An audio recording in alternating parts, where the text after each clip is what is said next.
हरि ओम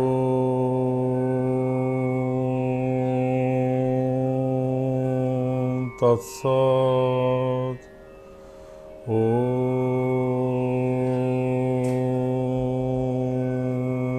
नमो श्री गुरवे परम ब्रह्मणे। ओम नमो नारायणाय।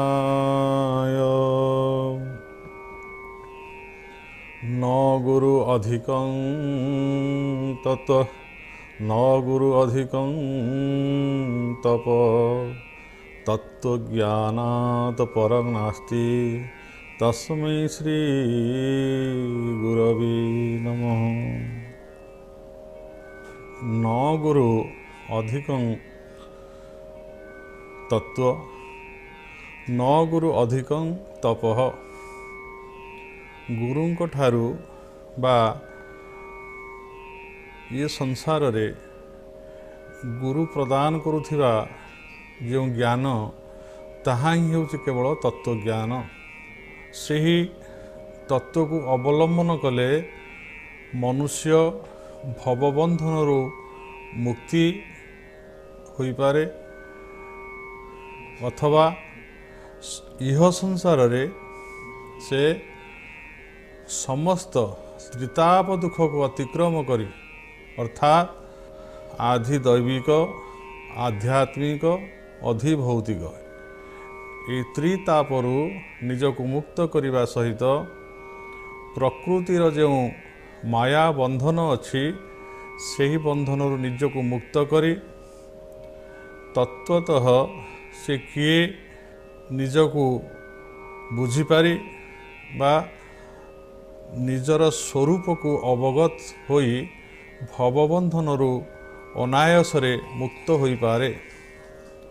सेथिपाई गुरु तत्व हेउछि श्रेष्ठ तत्व एवं गुरु हेउछन्ति समस्तଙ୍କ ठारू श्रेष्ठ एवं गुरुंकर ज्ञान सबुठारू श्रेष्ठ जहा द्वारा इह संसाररू मनुष्य अनेक अनेक जनी अतिक्रम करी अनेक जन्म पुण्य फल जो मनुष्य जन्मटी पाई थाए सही जन्मरू बा सही जन्म को सफल करने को जाई से तत्व ज्ञान को अवगत होई भवबंधनरू मुक्ति करी अनंत आनंद सहित निजको सामिल कर दिए। संपूर्ण भाव से आतंतिक दुखरू मुक्ति हेबार उपाय होउछि गुरु ज्ञान बा गुरु तत्व। सेथिपाई कहागला न गुरु अधिकं तत्व न गुरु अधिकं तपः। आमे जेते काय क्लेश सहिष्णु करी जेते अभ्यास द्वारा योग अभ्यास द्वारा कर्म जंजाल भितरे समस्त कर्म करुथिबा बेले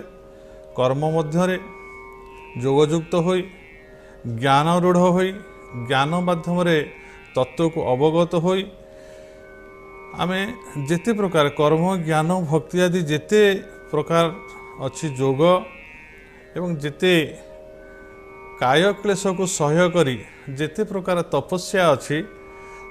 इंद्रिय को संयम करने पाई समस्त तपस्या को अवलंबन करी आमे भगवान को पाया जो चेष्टा करुथाउ सही चेष्टा मध्यरे न गुरु अधिकं तपः। गुरुंकर सेवा गुरुंकर आशीर्वाद एवं गुरुंकर सानिध्य लाभ ठारू बड़ तपस्या जीवन रे आउ किछि होई न पारे। समस्त तपस्या हुए तो जीवन रे आम मानकु इह काल रे पूर्णता देई पारिबा नाही बा सिद्धि देई पारिबो कि नाही बा आमको भवबंधनरू मुक्ति करि पारिबो कि नाही बा आंभ मानकर ईप्सित लक्ष्य स्थल रे पहुंचाई पारिबो कि नाही ये कथा संदेह थिला बेले गुरु तत्व एक निश्चयात्मक तत्व जो गुरु तत्व को अवलंबन करी गुरु ज्ञान को अवगत होई गुरुंकर सेवा निरत होई सेवा कार्पण्य फल आमे गुरुंकर आशीर्वाद प्राप्त हेले आमर समस्त तपस्या सफल होता है। तेणु न गुरु अधिकं तत्व न गुरु अधिकं तपः तत्व ज्ञानात् परं नास्ति तस्मै श्री गुरवे नमः। ये गुरु को सदा सर्वदा आम मैंने प्रणिपात करवा प्रत्येक कर्म शुभ कर्म मंगल कर्म प्रत्येक कर्म आरंभ करने पूर्वर आम मैंने गुरु चरण में निजक समर्पण करदे काय मन वाक्य जदि आम कर्मटी आरंभ करूँ ताहा सर्वकुशल हुए सर्वसिद्धि हुए एवं ताहा मोक्ष प्रदायक होता है। से आजिर प्रभात काल रे आम सत्संग आरंभ करने पूर्वर सर्वप्रथमे सद्गुरुंकर चरण कमल अनंत कोटि प्रणाम ज्ञापन करी आम आमर यही सत्संग कार्यक्रम को आग को नवा। पूर्व अध्याय बा पूर्व सत्संग आम मैंने किभली भाव मनुष्य असुर संपदर विमुक्त हेब बा आसुरिक प्रवृत्ति गुड़िक किभली भाव नष्ट करदे से संपूर्ण भाव एक मनुष्यचित गुणर अधिकारी हेब बा जड़े सुमानव हो पार से कथा आलोचना पर्यायक्रमे कर सारिबा परे किभली भाव से दैव संपदर अधिकारी हेब एवं आसुर संपद को त्याग करने सहित दैव संपद को किभली भाव आयत्त करिवो एवं दैव संपदर अधिकारी हेले से मनुष्यटी से दैव संपद प्रभाव फल किभली भाव इह काल आतंतिक दुखर मुक्ति हवा संगे संगे यही माया भवबंधन किभली भाव मुक्त होई संपूर्ण नित्यानंद वा परमानंद सुख प्राप्त हो पारिबो सेही विषय आलोचना करा जाउथिला। पुनः से दैव संपद विषय आलोचना करने को जाई कहा जाइथिला जे अभय सत्व संशुद्धि ज्ञान योग व्यवस्थिति दान दमश्च यज्ञश्च शोधाय स्तप आर्जवं एगुड़िक सबू होउची दैव संपद एवं परवर्ती अवस्था कहा जाइथिला अहिंसा सत्यम क्रोध त्याग शांति अपैशुनम दया भूतेश लोलुप्त मार्दव ह्रीर चापड़म से गत अध्याय रे आमको जाइथिले को पर्यंत ना लोलुपत्व अर्थात आम विषय संपद प्रति जिते लोलुप दृष्टि प्रदान करुचे बा विषय संपद प्रति आम जिते आसक्त होउछे आम जीवन रे आम हुए तो भगवत ज्ञान पाई बा निजको भवबंधन मुक्त करने अथवा निजर स्वरूप को ज्ञात होवाई आम सेतिकी प्रयत्नशील हो पारुना। ध्यायत विषयान पुंस संगास्ते सुपजायते संगात संजायते कामा कामात क्रोध अभिजायते क्रोधत भ्रवती समूह समूहात स्मृति विभ्रम स्मृति भ्रंशाद बुद्धिनाश बुद्धिनाशाद प्रणश्यति। ध्यायत विषयान पुंस आम जो विषय प्रति ध्यान रखा बा लोलुप दृष्टि रखा संगास्ते उपजायते बारंबार से प्रति आसक्ति बढ़े एवं तापर आमर कामना कामनार आम जर्जित केमी प्राप्त हवा बारंबार बारंबार आम से प्रति आग्रह बा कामना विषय आग्रह बा कामना सृष्टि हुए आम कामना वासना जर्जरित हो केमी पुनः पुनः ताको प्राप्त हो एवं से प्राप्ति सुख बा अप्राप्ति दुख आ जदि भी प्राप्ति है विषय सुख ताहा अचिरस्थायी बा क्षणभंगुर होइथिबारु ताहा परमुहूर्त आम मानकर दुखर कारण होता है। शब्द स्पर्श रूपरस गंध आदि हेउ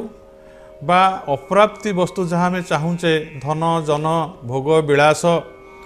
एवं जमी बाड़ी टंका पैसा सुना रूपा आय अलंकार ठारू आरंभ करी बसन परिधान पर्यंत एवं अनेक सुरम्य बा अनेक तल विशिष्ट बा जदि आम बहुतल विशिष्ट प्राचुर्यपूर्ण प्रासादटे निर्माण करने आकांक्षित होता है बा आम्भे माने कौन जानवाहन अधिकारी होगापी आकांक्षित हो यह प्रबल भाव से कामनारे युक्त करी ताकू पाइबापी आम अक्लांत परिश्रम कर समस्त चेष्टा को से लगे दे था एवं अनेक समय व्यय होला परे हुए तो आम ताकू हासिल करिपरिबा बा प्राप्त हो पारिबा कि न हो पारिबा से कथा प्राप्त होला परे जना पड़े किंतु न हो भी पारे नहले दुख हुए समय अଯଥାରେ व्यर्थ हुए एवं जदि भी आम आमर ईप्सित पदार्थ को प्राप्त हेउ से प्राप्त पदार्थ ये संसार भितर अचिरस्थायित्व होइथिबारु ଏବଂ କାମନା ମଧ୍ୟ ଚିରସ୍ଥାୟୀ ହୋଇନଥିବାରୁ ଗୋଟିଏ ପରେ ଗୋଟିଏ କାମନାର ଉଦ୍ଭବ ହେବା ସଙ୍ଗେ ସଙ୍ଗେ ପ୍ରାପ୍ତ ବସ୍ତୁ ପ୍ରାପ୍ତି ହୋଇସାରିଲା ପରେ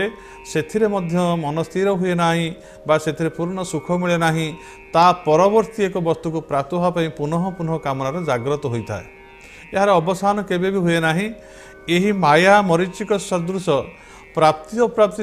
ପଶ୍ଚାତପଦ କରୁ କରୁ ବା ପଛରେ ଧାବିତ ହୋଇ ହେଉ ପ୍ରତ୍ୟେକ ମନୁଷ୍ୟ ଜୀବନଟି ନଷ୍ଟ ହୋଇଯାଇଥାଏ। ସେଥିପାଇଁ ଆମ୍ଭମାନଙ୍କୁ ଅସୁରିକ ପ୍ରବୃତ୍ତି ଖାଲି ଛାଡ଼ିଦେଲେ ତ ହେବ ନାହିଁ।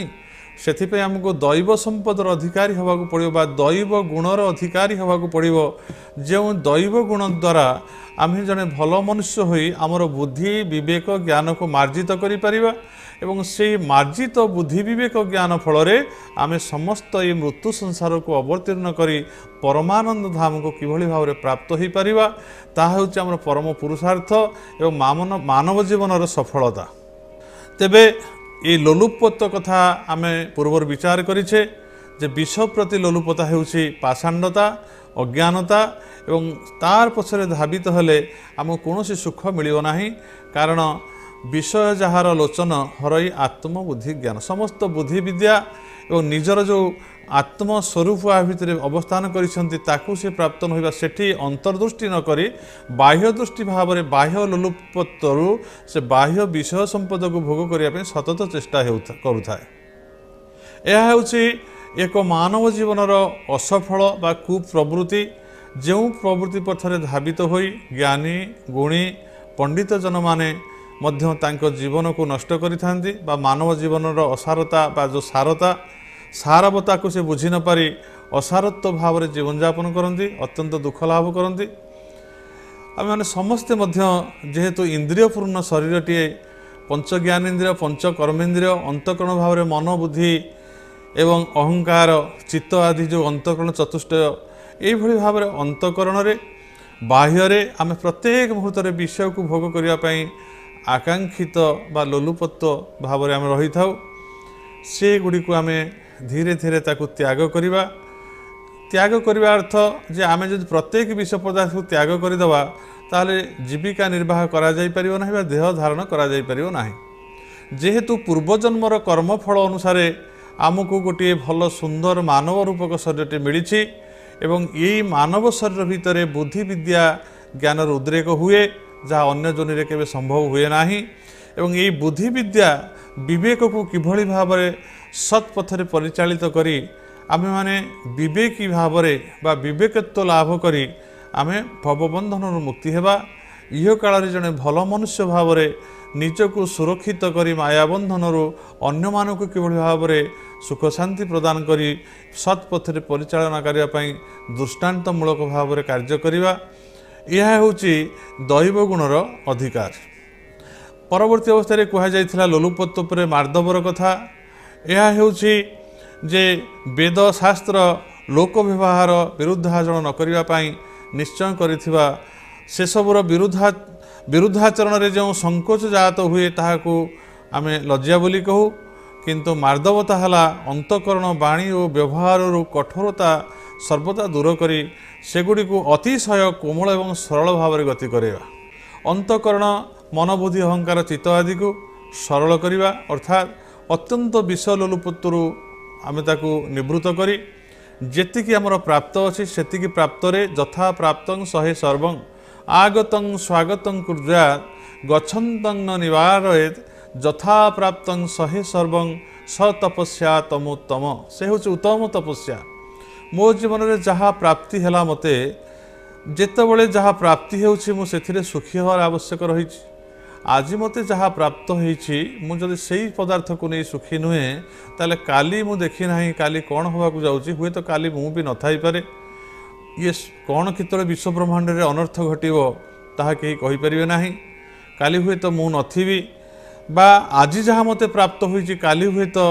ତାଠାରୁ ଆହୁରି ନିକୃଷ୍ଟ ପଦାର୍ଥ ପ୍ରାପ୍ତ ହୋଇପାରେ ବା ଉତ୍କୃଷ୍ଟ ହୋଇପାରେ। କିନ୍ତୁ ଆଜି ଯଦି ମୁଁ ଖୁସି ନାହିଁ ବା ଆଜି ଯଦି ମୁଁ ଦୁଃଖରେ ଜୀବନଯାପନ କରୁଛି କାଳାତିପାତ କରୁଛି ତାହେଲେ ମୋତେ କେବେ ବି ସୁଖ ମିଳିବ ନାହିଁ। ସେଥିପାଇଁ ଆମକୁ ଅନ୍ତଃକରଣ ବାଣୀ ଏବଂ ବ୍ୟବହାରରୁ କଠୋରତା ସର୍ବଥା ଦୂର କରିବା। ଆମେ ମନ ଭିତରେ କେବେ ହେଲେ କଠୋରତା ଅବଲମ୍ବନ କରିବା ନାହିଁ। बाणी द्वारा आम के उद्वेग अनुद्वेग करं वाक्यं सत्यं प्रिय हितं जत आम सत्यभाषी हवा प्रियभाषी हवा प्रियवादी हवा जो सत्य भाषण द्वारा जगतर मंगल हेब एवं जो प्रिय भाषण द्वारा आम समस्त प्रिय पात्र हो पारिबा एवं जो भाषण द्वारा अन्य माने उद्वेलित उद्वेगित भयभीत न होई शांति मैत्री जीवन यापन करें अन्य भितर शांतिर प्रतिष्ठा हो पार आम बाणी की मन को बुद्धि को अहंकार को एभली भाव में आम कठोरतार निवृत्त कर सरल भाव में जीवन यापन कराइबा जे सिया को आमर कह जाए मार्दव बोली कह जाए। तापर कथाटी आसला दैव संपदर ह्री कथा आसला। ह्री संस्कृत शब्द एवं तार प्रकृत अर्थटी होउछि लज्जा। आमे जदि सेभଳି भाव कौन से हीन प्रवृत्तिर वशवर्ती होई नीच कार्य करू बा अकरणीय कार्य जहाँ समाज ग्रहण करिवो नाही मानव समाज पाई जो नियम उद्दिष्ट होइछि ताहा होछि शास्त्रीय नियम बा शास्त्रीय विधान जहाँ को कहा जाए जहाँ को कहा जाइछि जे आमे जदि शास्त्रीय विधान शास्त्रीय मत को अनुशीलन करिबा एवं सत्संग द्वारा सत् प्रवृत्तिर व्यक्ति मान द्वारा आम जदि तांकर पथर अनुगामी हेबा ताहले आमे जदि मार्जित हो जावा आम जीवन को मार्जित करि परिबा आमे केबे कुकार्य करि परिबा नाही जीवन रे जो थे आम लज्जार सम्मुखीन होबाकू पड़िबो। आम एभली भाव में एक कार्य करबा ता होछि लज्जा कर पिता माता सहित व्यवहार स्त्री सहित व्यवहार पड़िशा मान सहित व्यवहार पुत्र मान सहित पुत्र कलत्र बंधु परिजन आदि एवं मोर जो कार्यकलाप जीविका निर्वाह अच्छी मुझे ताकू लज्जाहीन भाव में केवल अर्थ सर्वस्व भाव में विषय लोलुपत दृष्टि दे निर्लोभता त्याग करी कठोर को अवलंबन करी मुझे केवल से धनजन मान जस पछरे प्रवृत्ति पछरे जदि मु धावित हुए ताहले मते निश्चिंत भाव में निंदित होबाकू पड़िबो लज्जित होबाकू पड़िबो अन्य मानक पाखरे। सेथिपाई मते वेद शास्त्र जो जहाँ आम मान को परिचालित करने आम जीवन को शास्त्रानुमोदित वेदानुमोदित बा शास्त्र विहित कर्म बा वेद विहित कर्म जहाँ अच्छी ताकू जदि आम अवगत हेबा सत्संग माध्यम मनुष्यर प्रकृत कौन करणीय कौन अकरणीय और क्यों कु कार्य द्वारा आम लिप्त हेले आमको लज्जित होबाकू पड़िबो आम से भली कार्य सदा निवृत्त रहिबा ताहले आमे ए ह्री बा ए लज्जा को आम आयत्त करि परिबा आमे केबे लज्जा युक्त काहाठारु आमे निंदा लज्जाशील हो पारिबा नाही। आ ए लज्जा मध्य आ गोटे कथारे कहबाकू गले या होछि गोटे मानवर भूषण आम पाखे जदि लज्जा अछि आमे जदि लज्जाशील होइछि बा कोनोसी कथा लज्जा आम पाखे अछि ताले आमे केबे खराब काम करि पारे जहार मुहरे लज्जा नाही तार बंधबाड़ नाही से लज्जा नुहे से ताको लाज माडू नहीं से खराब काम करुच्ची अत्यंत उलग्न अवस्था बुलूची एवं से भली कथबार्ता करुच्ची तार कार्यकलाप खाद्यपेय चाली चलन बसन भूषण ये लज्जाकर परिस्थिति हेल्ले ताको लज्जा लगे ना तेणु से लज्जा न लगुवर जे निर्लज से सदा सर्वदा कुकार्य रत रहे और ताकू सब लज्जा लगे ना तेणु लज्जा हूँ एक मानवर भूषण जो लज्जा जहाँ पाखे अच्छी सी लज्जा काले प्राप्त हो से कौन लज्जाहीन कार्यता जीवन में करे ना तेणु ये ह्री हूँ एक संपद ये लज्जा आम पाखे रही आवश्यक अच्छी ये लज्जा आमको चेतई दिए जे यही कार्य कले यह हूँ खराब कार्य यही कथा कहना यह हूँ खराब कार्य जो थे तुमको लज्जित होगाकू पड़ो समाज में से लज्जा हूँ एक आम भूषण जी आम पाखे रहिले आमको चेतई दिए जे मु यही कुकार्य कले लज्जित होबी तेणु एथुर निवृत्त रही तेणु लज्जा हूँ एक दैव संपद बोली ताकू ग्रहण करा जायछि। एवं अचापल अचपलता होउछि जे आमे प्रत्येक मुहूर्ते जदि आमर इंद्रिय मान को चंचल करदेवा अर्थात चपलता प्रत्येक मुहूर्ते विश्व प्रति जार लोलुपता अच्छी एवं जे मार्दवर अधिकारी है ना जहाँ भीतर ह्री बा लज्जा नाही से माने विषय संपद को भोग करने एवं कामना वासना रे जर्जरित होई से माने सबुबले बुद्धिवृत्तिर चंचलतारू ठीक भाव में निर्णय नहीं पारती ना स्थिर मस्तिष्क स्थिर बुद्धि रे स्थिर चित्तरे आम जितेबाला जहाँ विचार करूँ बा चिंता करूँ से से जो निर्णयटी आम नहीं था जहाँ कहुए बुद्धि विवेक ज्ञान बले मरण जिणी पार हेले आम जब बुद्धि विवेक को खटेबा बुद्धि विचारी काम कले प्रमाद न घटई भले जदि आम बुद्धि प्रमाद शून्य हो भ्रम प्रमाद जब पढ़ा चाहूने जब भूल बाटर जावाई आम चाहूने ताहले आमको बुद्धि विवेक और विचार को सतत आमको लगेगा पड़ो एवं ताहा किभଳି भाव ना चंचल मन रे बा चपलता भितर किछि हेई परिबो ना मन चंचल बुद्धि मध्य चंचल चित्त चांचल्य बा चित्त मध्य चंचल होउची जदि आम यही भली भाव में अंतकरण को चंचलता भितर रखिबा बा चपलता भितर रखिबा समस्त बाह्य इंद्रिय मानकर मुख्य बा मुरबी बा परिचालक मन होइथिवर जदि मन चंचल अछि इंद्रिय माने तत्क्षणात सतगुण रे चंचल होई पड़ती विचारहीन होई पड़ती जे से चंचलता वस्तुरु से एभली एक भूल काम करती विचार न करी से कौन करती ना से भूल द्वारा लज्जित हुंती अपमानित हुंती संसार निंदित हुंती हुए तो से मृत्यु वर्ण करने पड़े तेणु ये अचपलता अर्थ हूँ आम काय मन वाक्य अंतकरण अर्थात अंतकरण चतुष्टय मन बुद्धि अहंकार चित्त जो अंतकरण चतुष्टय रही आम जदि से अंतकरण चतुष्टय को स्थिर भाव में रखी धीर स्थिर भाव में कौन कार्य करने पूर्वर जहाँ को कह जाए हाथे मापी चाखेंडे चल अर्थात अधिक बाट जीवा पूर्वर अधिक बाट को सफा बा परिष्कृत कर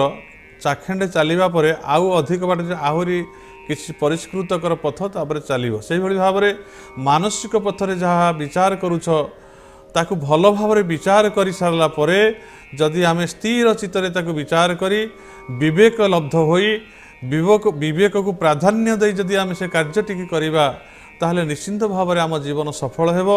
आमे केबे हेले भूल बुझाबणा भितर रही भूल कार्य जीवन में करवा नाही जदि आम जीवन में आमे कोनोसी भूल कार्य बशवर्ती हेई करू ताहले ताहा होची चपलता द्वारा अर्थात आमे अत्यंत चंचल भाव में धीर स्थिर भाव न करी चंचल भाव में जो आमे गोटे जहाँ को कहती विचार करी आमे गोटे निष्कर्ष न पहुँची जो चंचल भाव में आमे किसी करदे ताहले ताहा ठीक हुए नाही बा हमको ठीक कथारे बा ठीक निर्णय नहीं पहुँची पारे नाही तेणु आम प्रकृष्ट भाव में आम जो शेष एटी जो कहला श्लोकर शेष कथाटी अहिंसा सत्य आस्तेय अहिंसा अवलंबन करवा सत्यता को अवलंबन करवा अहिंसा सत्य आस्तेय बोली जो कथा कहगला आम ये अहिंसा रहिबा एवं अहिंसा सत्य अक्रोध अहिंसा सत्यम अक्रोध त्याग शांति अपैशुनम अपैशुनता आम कहारी पछरे चिंता करवा ना क्या निंदा करवा ना एवं कहुको जे दयाभूतेश लोलुप्त मार्दव हृदय आप जो आलोचना करागला तेज क्षमा धृति शौच अद्रोह नाति मानिता ये जो दया क्षमा सत्य शांति आदि कथा कहगला एवं दयाभूतेश लोलुप्त मार्दव ह्रीर चापलम समस्त दया युक्त होगा लोलुपता को आम विश्वर दूर रखा एवं आम मार्दव अर्थ कहवा गले आम सरल भाव में जीवन यापन करवा जीवन को आम सरस सुगम करवा एवं लज्जाशील भाव में जदि आम जीवन यापन करवा ताहले आम कौन लज्जाकर कार्य करिपरिबा नाही दैव संपत्तर यही गुणगुड़िक आम आलोचना करी आज समय हो जाइथिबारु आम आमर कार्यक्रम को ये विश्राम देवा परवर्ती कार्य आगामी काली सकाळ 7 घटिकार प्रात 7 घटिका समय आरंभ होगा जाऊँगी आपण मानक जीवन सफल हो मानव जीवन में आम समस्त दुख को अतिक्रम करी बुद्धि विवेक ज्ञान को प्रयोग करी जड़े भल मनुष्य भाव में जीवन यापन करंतु यही वार्ता दे एवं भगवान के पाखे आप समस्त मंगलमय जीवन कामना करी लोका समस्ता सुखिन भवन्तु यही विचार रे ओम शांति ओम शांति ओम शांति आज एतिकी